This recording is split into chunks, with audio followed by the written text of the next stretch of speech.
मावळ मावळ तालुक्यातील साकवावरून ही दुर्घटना झाल्यानंतर महाराष्ट्र शासनाला प्रत्येक वेळीप्रमाणे जाग आली आणि सिंधुदुर्ग जिल्ह्यातल्या असलेल्या साकवांचं सर्वेक्षण झालं. त्या सर्वेक्षणमध्ये 860 पैकी 458 साकव नादुरुस्त दिसले.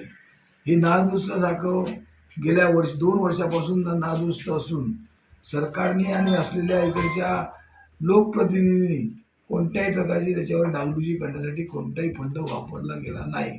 आज त्यामुळे जनतेची जी हाल होते आहे की जनतेला त्या असलेल्या स्वतः केलेल्या लाकडी साकवावरून चालत जावं लागतं, लहान मुलांना चालत जावं लागतं किंवा गणपती पण आणणं त्यावरून करावं लागतं. अशा परिस्थितीत बऱ्याच ठिकाणी साकवांची दयनीय परिस्थिती झालेली आहे.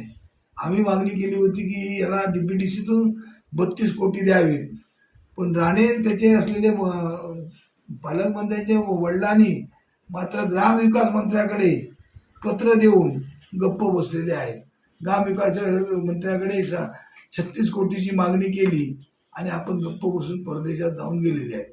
त्यामुळे या जिल्ह्यातले जे आज जनता साकवा विना जी आज दयनीय परिस्थिती झालेली आहे की त्यांच्या जिल्ह्यात ज्या असलेल्या पलीकडच्या वाळ्याच्या पलीकडे असलेले मुलांना शाळेत पलीकडे यावं लागतंय, त्याचबरोबर गुरांना आणि पलीकडे न्यावं लागतंय.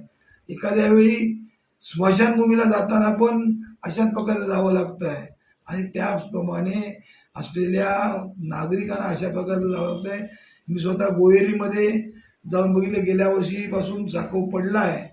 त्या लोकांनी साकव लाकडी बांधून त्याच्यावरून तारेवरची कसरत करून काम करतायत. बऱ्याच जणांचे मोबाईल पडलेत, बऱ्याच जणांचे 2-3 माणसं वाळात पडलीत, पण काही जीवितहानी झाली नाही.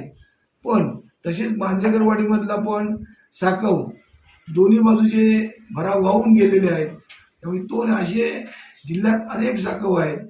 वास्तविक पाहता नारायण राणेंनी सांगण्याची गरज होती की माझ्या खासदार फंडातून मी फंड देतो, किंवा पालकमंत्र्यांनी सांगण्याची गरज होती की DPTCतून मी पैसे वर्ग करून लवकरात लवकर साकव ते करणे गरजेचं आहे.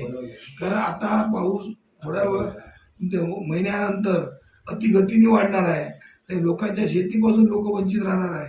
याकडे पालकमंत्री आणि राणे कंपनी प्रायव्हेट लिमिटेड कंपनीचं पूर्ण दुर्लक्ष आहे. त्या भागाचे आमदार गेल्या वर्षापासून असलेल्या साकवांमध्ये कधी लक्ष दिलेलं नाही. फक्त आपण फंड आणतो आणि घोषणाबाजी करतात, याच्या पलीकडे त्यांच्याकडून काय होत नाही.